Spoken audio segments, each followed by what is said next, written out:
بسم اللہ الرحمن الرحیم۔ بات سے بات یاد آتی ہے۔ تحریر عطاء المجیب راشد صاحب، امام مسجد فضل، لندن۔ جس جذبے اور زوردار آواز میں اس نوجوان نے اپنے امیر کے حوالہ سے ہماری مدد کی، آج بھی میرے ذہن پر نقش ہے۔ گزشتہ دنوں ہفت روزہ اخبار الحکم لندن کے ایک شمارہ میں حضرت مولانا عبدالرحیم نیر صاحب رضی اللہ عنہ مبلغ افریقہ کی ایک رپورٹ شائع ہوئی، جس میں آپ نے بڑی تفصیل سے مغربی افریقہ کے عمائدین کے ساتھ اپنی تبلیغی ملاقاتوں کا ذکر فرمایا ہے۔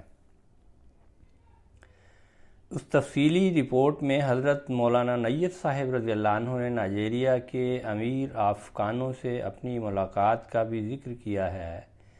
میں نے یہ دلچسپ رپورٹ پڑھی تو مجھے بھی امیر آف کانو نائجیریا سے لندن میں اپنی ایک ملاقات یاد آئی، اور اس دلچسپ یاد نے تحریک کی کہ میں بھی اپنی اس ملاقات کا کچھ ذکر کروں۔ حضرت نیر صاحب رضی اللہ عنہ کی امیر آف کانو سے ملاقات اگست 1922 کی بات ہے، اور میں اپنی جس ملاقات کا ذکر کرنے لگا ہوں وہ 1971 کی بات ہے۔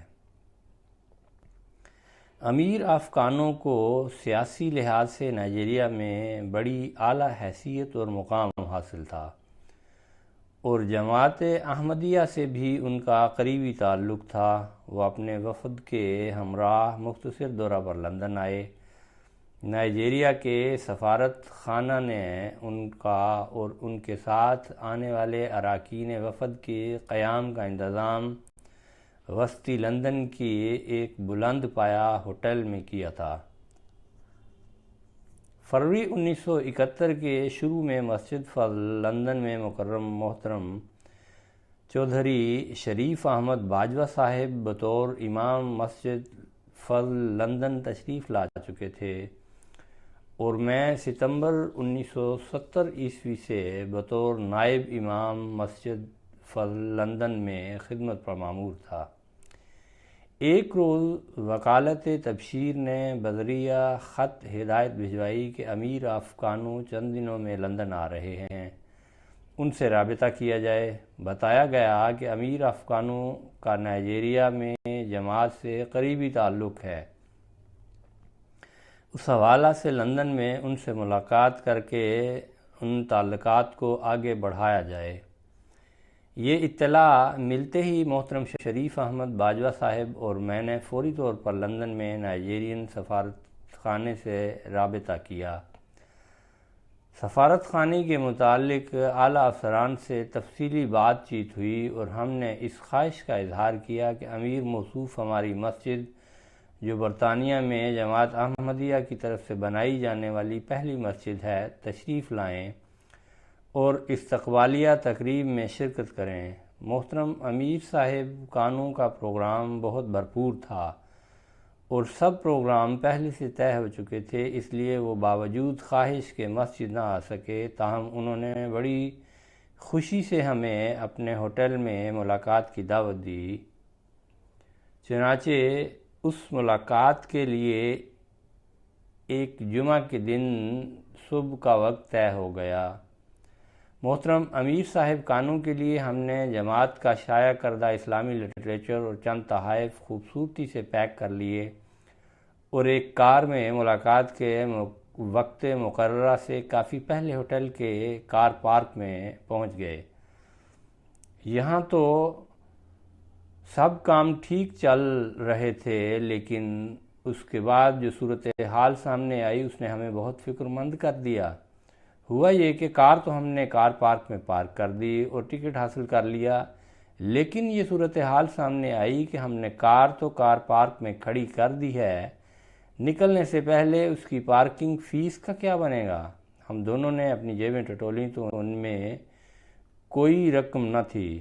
جمعہ کا دن تھا اور ہم صبح جلدی جلدی کپڑے تبدیل کر کے مسجد سے روانہ ہو کر آئے تھے۔ اس صورتحال میں زیادہ متفکر ہونے کی بجائے یہی سوچا کہ ملاقات کا وقت ہونے والا ہے، اس لیے اپنی توجہ امیر صاحب افغانوں نائجیریا سے ملاقات پر رکھیں اور باقی بعد میں دیکھیں گے کہ کیا صورت بنتی ہے۔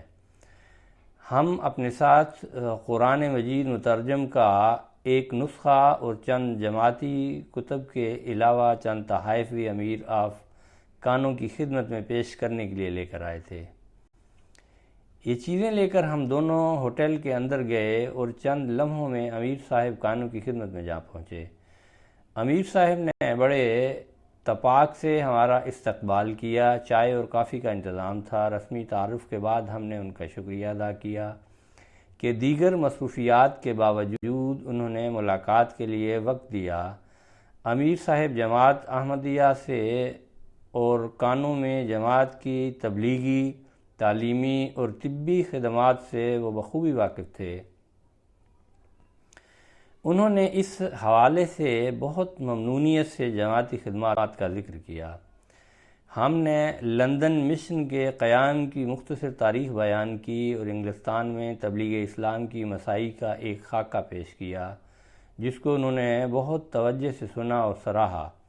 ہم نے انہیں مسجد فضل کی مختصر تاریخ سے بھی آگاہ کیا اور انگلستان میں جماعت کی طرف سے بنائی جانے والی مسجد میں تشریف لانے کی دعوت دی۔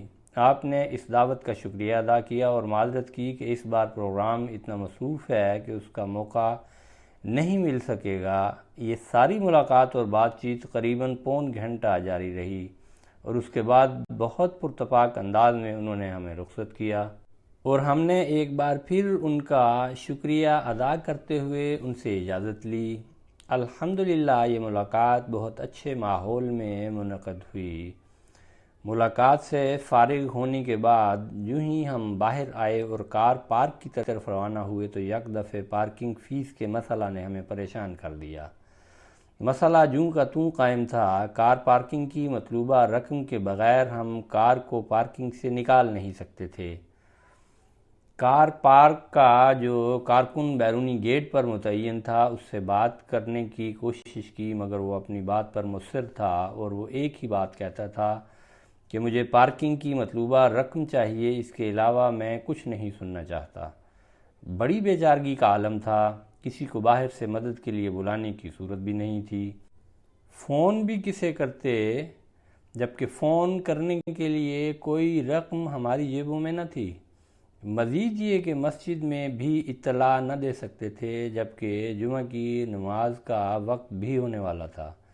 بیچارگی کے عالم میں محترم میجر شریف احمد باجوہ صاحب نے اپنا کوٹ اتار کر کاؤنٹر پر رکھ دیا اور کہا کہ یہ ضمانت کے طور پر رکھ لو، ہم رقم ادا کر کے لے جائیں گے۔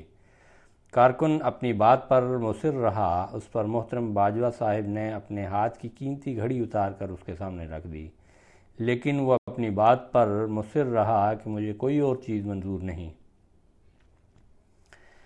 اس وقت عجیب بے بسی کا عالم تھا۔ مسجد میں جمعہ کا وقت قریب تر آتا جا رہا تھا۔ دعائیں تو شروع سے ہی جاری تھیں کہ اللہ تعالیٰ ہی ہے جو ہماری اس مشکل کو حل کر سکتا ہے۔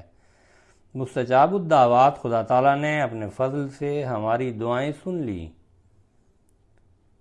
اور اپنے فضل سے غیب سے ایک صورت پیدا کر دی۔ ہوا یوں کہ جس جگہ کاؤنٹر پر کھڑے ہم کار پارکنگ کے کارکن سے لمبی گفتگو کر رہے تھے، وہاں بیرونی گیٹ کے قریب ہی ایک افریقن نوجوان ڈیوٹی پر مامور تھا۔ وہ ہماری ساری گفتگو سن رہا تھا۔ ہم نے کئی دفعے کاؤنٹر پر کام کرنے والے کارکن سے ذکر کیا تھا کہ ہم اس ہوٹل میں مقیم ایک معزز مہمان سے ملاقات کے لیے آئے تھے۔ یہ امیر آف کانوں ہیں جو نائجیریا سے آئے ہوئے ہیں اور ہم ابھی ان سے ملاقات کر کے آئے ہیں۔ گیٹ پر ڈیوٹی دینے والا نوجوان ہماری باتیں سن رہا تھا۔ وہ یک دفعہ آگے آیا اور کہا کہ میں کانوں کا رہنے والا ہوں۔ آج آپ میرے سردار امیر آف کانوں کو ملنے آئے ہیں۔ فکر نہ کریں، میں پارکنگ کی رقم ادا کرتا ہوں۔ Don't worry, I will pay for my Amir.